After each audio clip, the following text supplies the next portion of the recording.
Welcome to A Celtic State of Mind. I'm John Dykes. I'm joined by Laura Bradburn and Colin Watt. And it's something of a rarity. We have won convincingly, performed really, really well. And I think a lot of what we're going to be saying is going to be positive. Laura, where on earth have we been hiding performances like that all season? I really don't know. Like, I hate to sound like a revisionist of some description that was kind of like, I said it, but we were talking at half time before we went on air about, I was mentioning a wee incident that I'd seen on around the 20-minute mark when Elyounoussi was over getting some refreshments and talking to Gavin Strachan and talking to John Kennedy, and he seemed really engaged and he seemed really determined, and he was offering ideas of how to overcome some of the issues they were having early on in the game, and that kind of attitude was something that I thought was a rarity and was good to see, and it obviously carried on throughout the rest of the game. He got his couple of goals and the team in general just looked like they were engaged and up for the match, and as I was just saying before we went live there, attitude is the big difference maker, because we quite obviously have players of great ability, or certainly better ability than the majority of the teams we see in the league, and it almost makes it more frustrating for me that if we want to, we can turn up and do this to teams, and we just haven't this season. It can certainly be frustrating. Colin, best performance of the season for you? You often talk about a complete 90-minute performance from Celtic, and this is probably one of the best that we've had this season. To quote our good friend Anthony Haggerty, this was more like the rip-roaring, free-scoring Glasgow Celtic today. And that second half was certainly one of the best 45 minutes we've had this season. If anything, all I'm going to say for the next 20 odd minutes that we're on air is, if we do not sign Mohamed Elyounoussi in the summer, it will be the biggest disappointment and the player that genuinely got away from us, because his performances have been outstanding. That second half was unbelievable. His first goal was a thing of beauty. His second goal, every bit as good, just very similar to his goal against Falkirk last week. And if the price is £5 million, you have to take that absolutely 100% without a shadow of a doubt.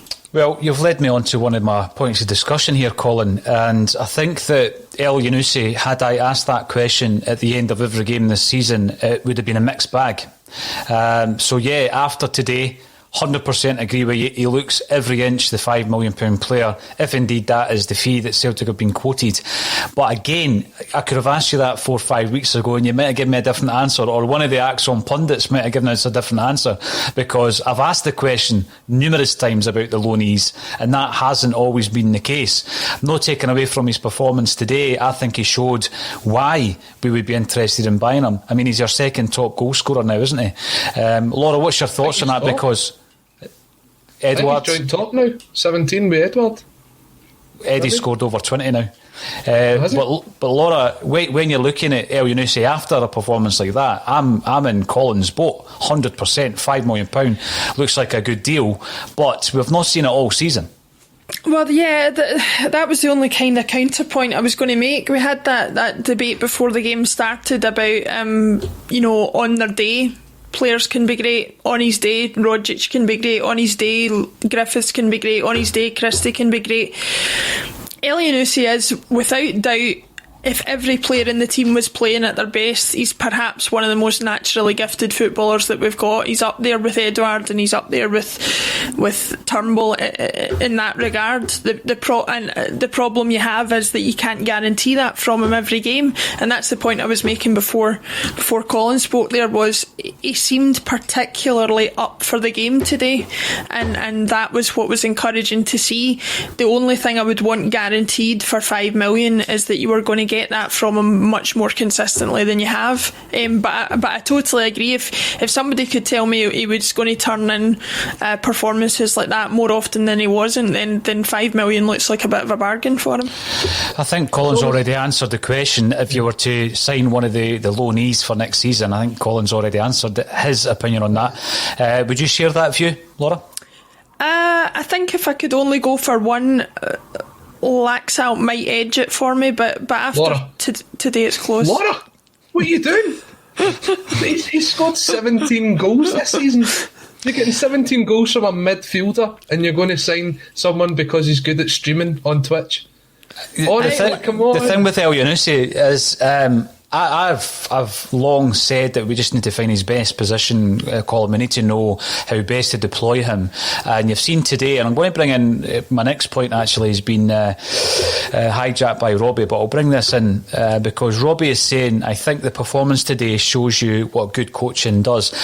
No matter who comes in, he's going to get a better response, Colin, from certain players. There's going to be certain players who show form next season that we've been crying out for this season, and it all comes down to the coach. Now, all I'm going to say here is John Kennedy, 5 games unbeaten.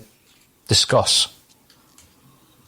I'll let you go first, Colin. It's like what I was saying at the start of the game today. He's really using this as his addition, and to be fair to him, he's done a fairly decent job so far. As you said, 5 games unbeaten.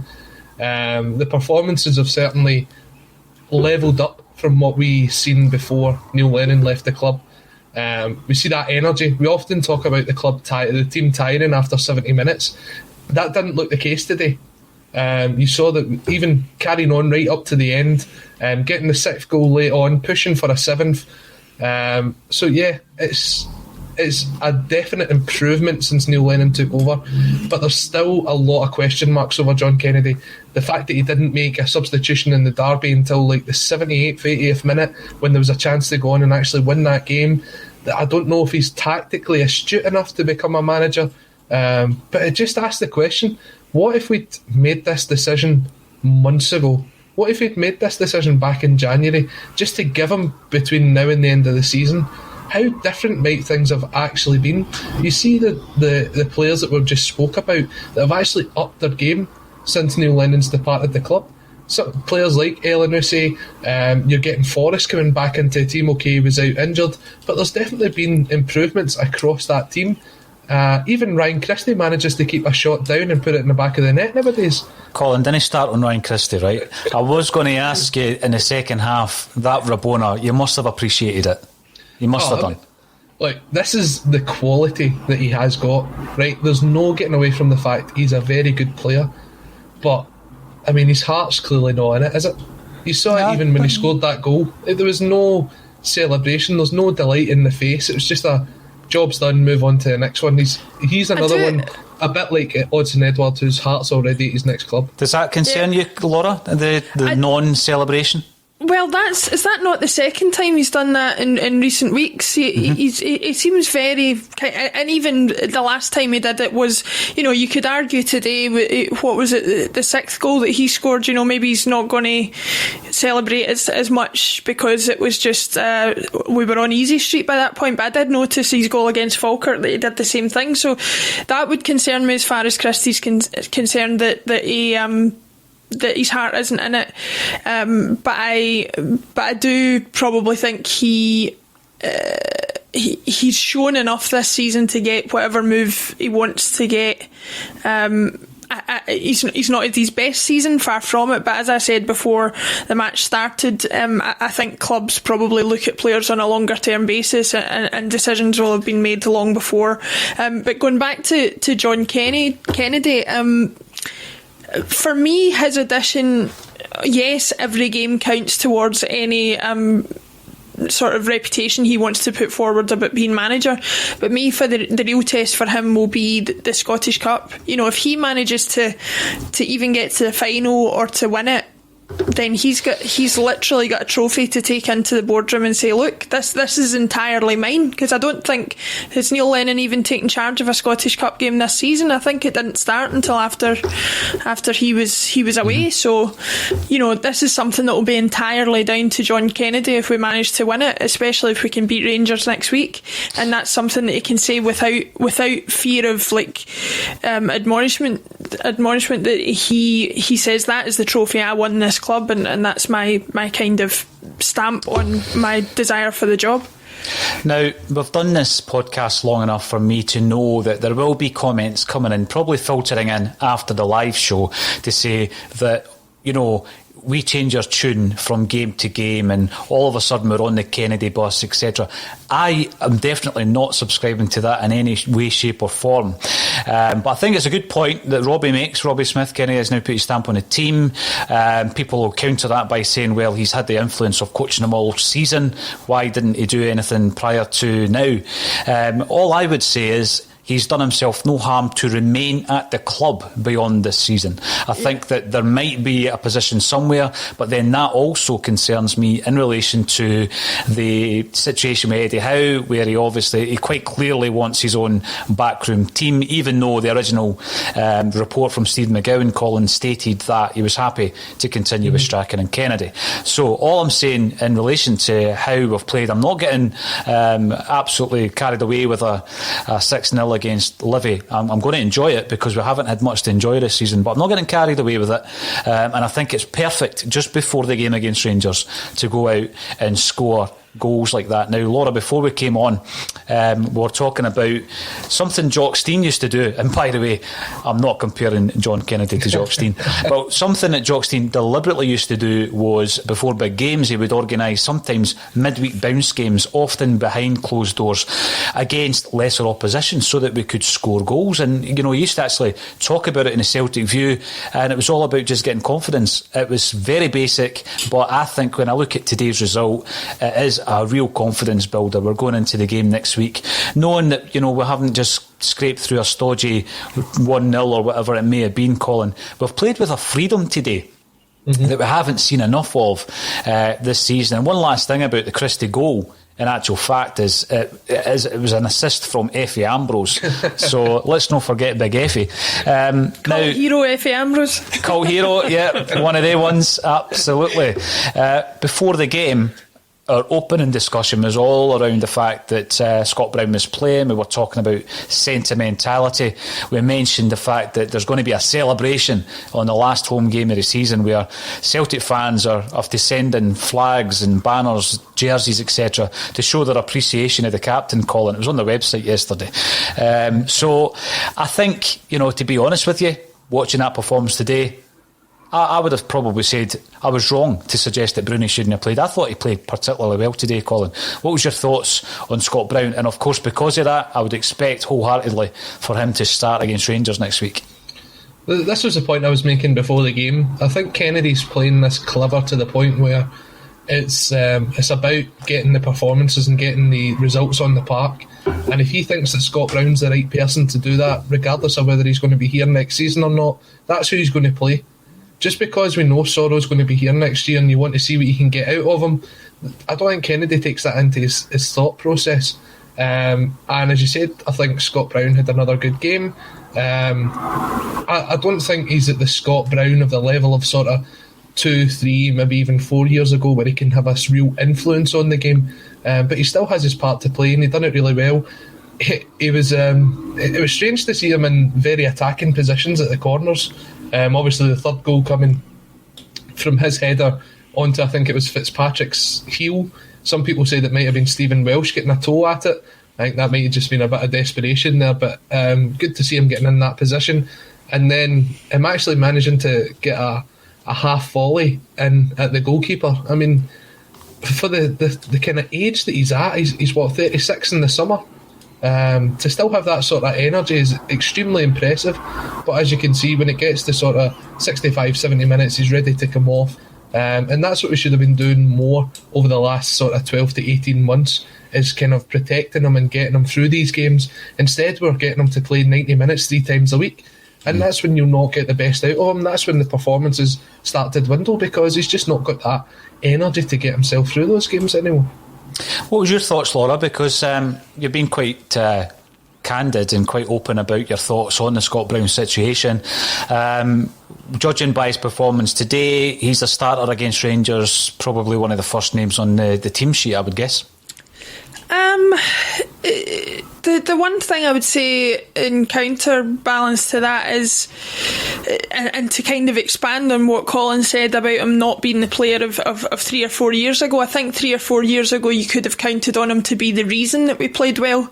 Today he just played well in a team that was playing well, and I think didn't put a foot wrong, and therefore, you know, made himself look as good as he could look. I think where I'm concerned about next week is that he will be a lot more at the heart of the midfield and the engine of and we all know that that's where the Old Firm matches quite often can be won and lost, and if we're coming up against better opposition, which regardless of what we think of the opposition, it will be more of a challenge than Livingston, I don't know that we can still rely on him to make that difference. But that's not to take away from the performance he put in today. He was one of our better players today in a team that was already playing very well, and that can't be taken away from him. No, you're absolutely right there. And I think that one player who, for me, was a workhorse today, Colin, he's come in for a bit of flack throughout the season. He's certainly not had his best season, was Callum McGregor. We've spoken about Callum in relation to who takes over from Scott Brown as the captain. Were you impressed with McGregor today? Seemed to play into quite an impressive performance. For me, I thought him and Forrest were two of the best players on the park.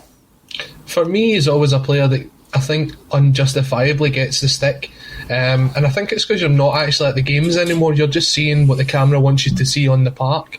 I think when you look at McGregor, he's always one that pass and move, get himself open and always keep himself available for the ball. And I think you appreciate that more when you're actually in the stadium and you're watching the kind of the whole pitch. When you're watching the camera, it's just the position that he's in. And again, he had a great game for me. For me, he's always been a consistent performer. I think when you look at the performances we've had this season, it's just like I said about some other players, he just kind of gets down to that level. No one has really massively stood out this season. I mean, there's been flashes of performances from certain players like Elyounoussi, like Turnbull, like Edward at times, but it's never really been like, if you had a short list for Player of the Year this year, you'd say, well, this person's a standout, and this person's a standout, and this person's a standout. They've all sort of been to the same sort of level, and that's where McGregor doesn't get the opportunity to shine, because when you're playing in a team that's playing really well, he's the guy that orchestrates everything, and when you're kind of struggling, then he is going to struggle, and that's just the kind of way it's been for McGregor this season. When you're looking at that, Colin's talking about players not shining this season, Laura, and maybe struggling to pick a 1, 2, 3 for a Player of the Year. I definitely think Turnbull would be up there, and again today he ground out a performance from quite a slow start, I felt, but a big part of that, I thought, again, was due to the nature of McGregor's running. I mean, he again was right back to his usual 90 minute. I'd love to see his stats in terms of the distance that he's covered today, McGregor. Yeah, it's funny, it kind of connects back to one of the comments that you brought up before about it shows you what a difference good coaching can make, because we all know that Callum McGregor was one of the more candid players in his interviews, saying towards the end of Neil Lennon's tenure he came out a couple of times and said we didn't know what the game plan was, we didn't know what we were doing. He obviously thrives in a situation where he's got a clear idea of what the game plan is, and that was certainly more the case today. And I think that's where a lot of the players have been suffering. Callum McGregor perhaps more than most, that you need there is a reason there's a manager of a football team. There is a reason there's a head coach of a football team, because no matter the ability of a player, they need that guidance and they need that instruction on how to beat an opposition. And if anything, Callum McGregor's performance today, the entire team's performance today, just highlights to me even more how little Neil Lennon was doing towards the end of his tenure. He was sitting with his feet up, which none of the coaching staff were doing today. They obviously had instructed their players well. They had put a tactical plan in place. It was followed to the letter by players who were enthusiastic to do it, and it came across really clearly. I know that was a question about Callum McGregor, but I went on to expand on it. Just on a side topic, I don't know if anybody's seen, the laptop was nowhere to be seen today. Neither the laptop nor the iPad was anywhere to be seen today. It looks as if we went back to the old-fashioned pen and paper and we get a 6-0 victory. Well, maybe just a massive coincidence. No, I think it is an interesting point to make. There was a couple of occasions. I've been speaking to people over this season where they're saying, the only focus on the dugout when Lenny's got his feet up and Kennedy's looking totally disinterested, and I did not subscribe to that at all. I really did. I remember having a discussion about how much the management team can influence the team. And I'm a great believer that, of course, they can influence what's happening on the park in many different ways, not just making the actual changes. And some of the games that we spoke about, Laura, was games, for example, against St Mirren at home, where they beat us for the first time since 1990. And Jimmy Goodwin basically talked and shouted his team throughout the entire 90 minutes. And this is listen, it doesn't always work, because Martindale done the same today and his team got beat 6-0. But there was an issue really with, we all became body language experts overnight, and the laptop became an issue. If you're winning 6-0, nobody cares if you've got a laptop, Colin, But one thing I would say is, I've been bringing up the stats quite a bit, and in John Kennedy's first 4 games in charge, the stat was 97 shots at goal, 5 goals. And today, 18 shots at goal, 6 goals. So it is getting to that point where you're thinking, are we seeing progress under Kennedy? You've got to give him credit where credit's due. I would say so. I think the one thing I would say, in contradiction to what I've said about the manager being so important, is he can't physically put the ball in the back of the net. There's an element of, we created the same number of chances against Falkirk and didn't put half the number away. And so today there was the combination of creating those chances and them going in the back of the net, which is the combination you want. Just to pick up on what Colin was saying, I get the point about there was no laptop, there was no iPad in sight, but like you say, it's one of these things nobody cares about if it's working, and I have always found the narrative around it a little bit concerning, in that some of the people who criticise the laptop and the iPad thing seem to me like people who don't want to see progress in the modern day, in the modern age. You've got to accept that we're in an age where this technology is available, and if we can use it to our advantage, then we should. The only issue we had with that, obviously, is that it seems to have coincided with all the games that we've not played so well. So it's about striking that balance and finding it. But I don't have an issue with using technology like that, as long as you're seeing the fruit be bared from it. No, you're right. I've just got to clarify on that. It was a completely flippant comment that we won 6-0 and it wasn't there. I'm all for the idea of bringing in the kind of stats and the analysis. Not so big on the whole expected goals thing. I'll keep that to the experts. But maybe it was just a case of the Wi-Fi being down at Celtic Park, and I'm sure we've all experienced that. Anybody who's been there. Good point coming in from Zinco Fix. We've got to mention this because the impact that James Forrest had today was pretty clear, and he was doing things that we've been really lacking. We've been talking about a lack of width, Colin, but that's not the only thing that Forrest brings to the team, although he does bring width to the side. We're talking in the first half around his runs behind the defence, something that Lee Griffiths used to do brilliantly. But James Forrest's injury today, when you watch that rerun, it was a wee bit concerning, wasn't it? Because it's obvious that something's kind of like pinged in the back of his leg or on the side of his knee. That would be a huge blow going into next week if Jamesy can't make it. Definitely. And it was just one of those ones he just pulled up right away. It was just a kind of, he passed the ball and he felt something. The good thing for me, and I'm not an injury expert, but when you look at it, the fact that he walked off the park suggests that it isn't that bad an injury, and saying that will probably come out tomorrow, he's not playing again till next year. But I think the fact that he walked off the park is hopefully a good thing. And yeah, if you've got James Forrest fully fit for next week, then it adds a different dynamic to your game. It's the pace. We've lacked pace this season. As much as we've had the creativity from the likes of Rogic and Turnbull and even Christie at times as well, the pace element of getting the ball to Forrest, he takes that touch that puts the ball about 5 yards in front of him and he still gets to it and he drives on. He shows maybe some leadership capabilities in that aspect that he's striving his team on. Flashback to Wednesday's bulletin where I suggested that potentially he could be the captain next season. But yeah, I think he just gives you an outball, and that's what Celtic's not had this season, is that outball to get out of defence and to give the team a chance to reset, get back into the position, let Forrest run at it, and you never know what he's going to create from it.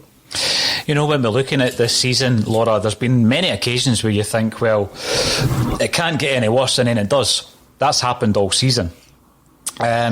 Surely the season's not going to boot us again by pulling James Forrest away for a few months. I mean, we've not had any update. If anybody has had an update, please add that into the comment section. But it really does show that between now and the end of the season, we need somebody like Forrest. We need that word, don't we?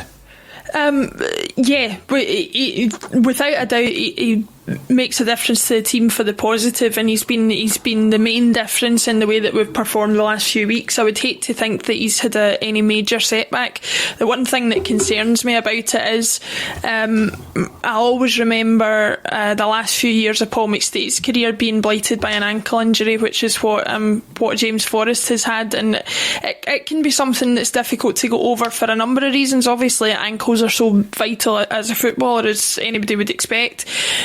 So getting back up to fitness without redoing the injury is one difficult thing, but it also causes other issues with, you know, if you're compensating with your weight and your balance, you can cause issues with your knees, your hips, your back, all the way up, and there's a lot of players that have issues with that originates from a separate injury to do with their foot or their ankle. And so, you know, he's not out the woods yet as far as an injury of that type is concerned. What I would hope is that we can take the positive from it, like Colin said, that he didn't look too uncomfortable when he walked off the pitch, and that it's hopefully just been a what's the phrase they're using these days, with an abundance of caution, that we've taken him off to make sure that he's available for the rest of the season and doesn't do himself worse injury. Now, Red Scotland, who has been commenting for several months on the Axon Bulletin, reminds us, obviously, of the term, the old firm. I think Laura's been watching Schema Celica and had a wee ride in Kevin Graham's DeLorean. A wee slip of the tongue there earlier on, Laura, but obviously... Listen, I've said it multiple times before, I'll say it again. It was the old firm until I was 25 years old. We are only 8 years beyond that, and I'm still trying to get used to it. So apologies. I'm aware that it doesn't exist, but I will do my best. that was the old firm klaxon coming in. As soon as anybody says it, you just know it's going to happen. But hey, that's fine. One of the points actually that you made just before the second half kicked off, Laura, and I wanted to expand on it, but the action had started, was a very good point all around why would Celtic TV be discussing Eddie Howe. So let's have a wee chat about that. You started explaining it. It was a great point, and then we had to get back to the action. So on you go.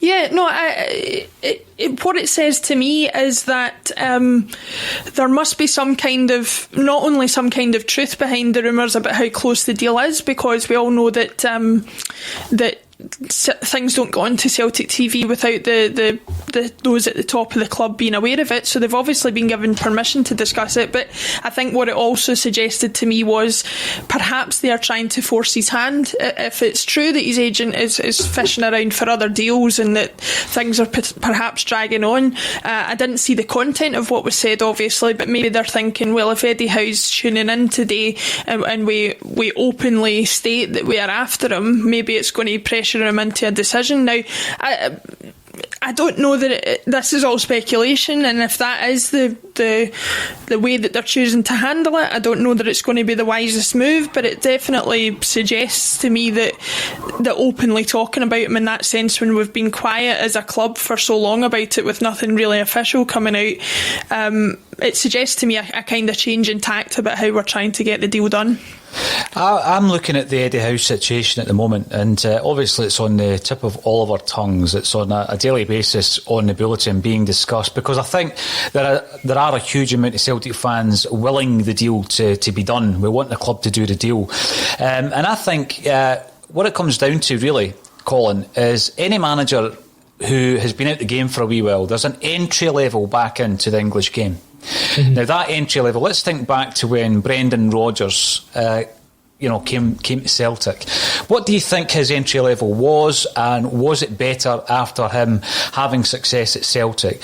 Well, I think his entry level would have been nowhere near a Liverpool when he was coming back into the game when he came to Celtic. He's come to Celtic, he was a huge success domestically, not so much in Europe, and then he's able to get a job like Leicester, and you've seen what he's done there, and you ask yourself what would his next job be should he decide to leave Leicester.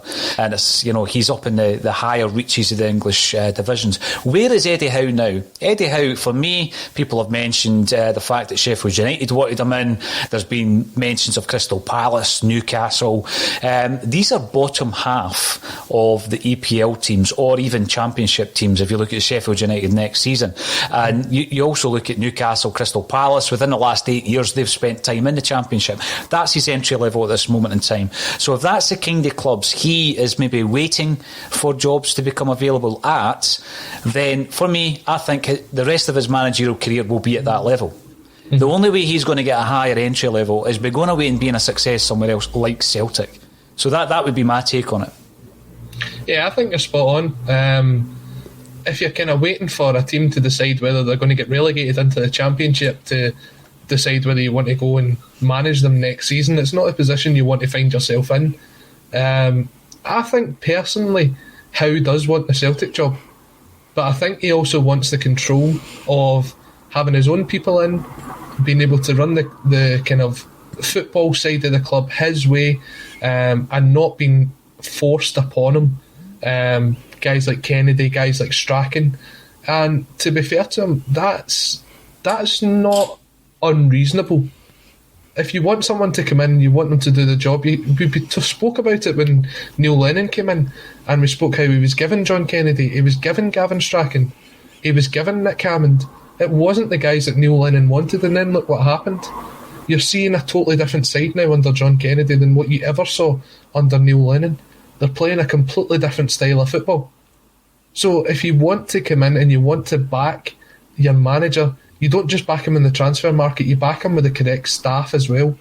So if Howe wants his men in, then and you want Howe, it's a complete no-brainer. You give him that, you give him who he wants in.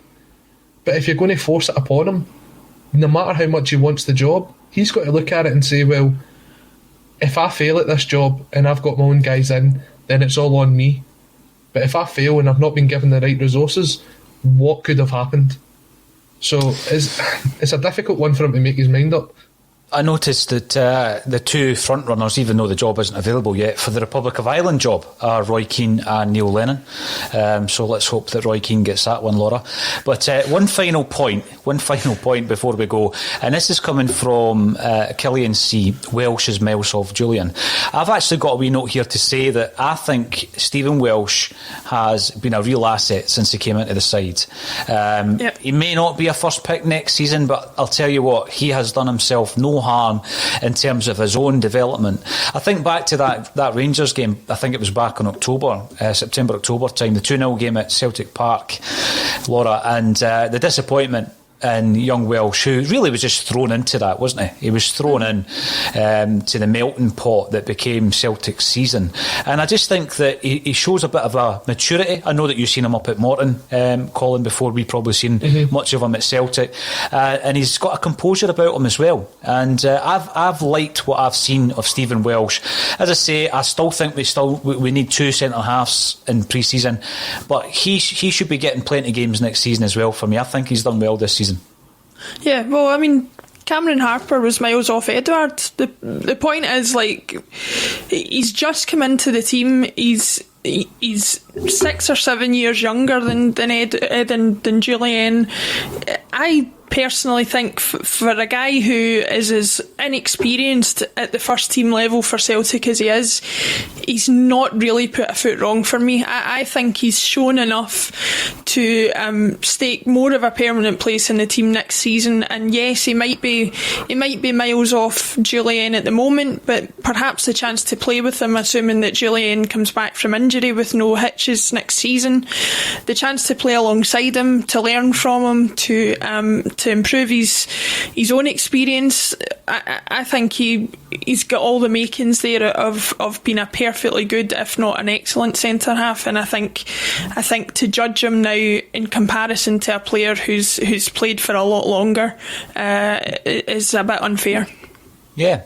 Now, it's a bit of a rarity that we're all gone off quite happy after watching Celtic this season, but we have covered every single game. I don't know how many fixtures we've had this season, Colin. Maybe we should check it for the Rangers game. We've covered every single game, and we'll continue to do that even beyond this season, because it might involve us getting a wee camper van or something with a satellite dish on the top of it, Colin, when we're actually back in the ground. But we'll continue to cover every game, and we'll be back to you on Monday at 12:30 for the bulletin.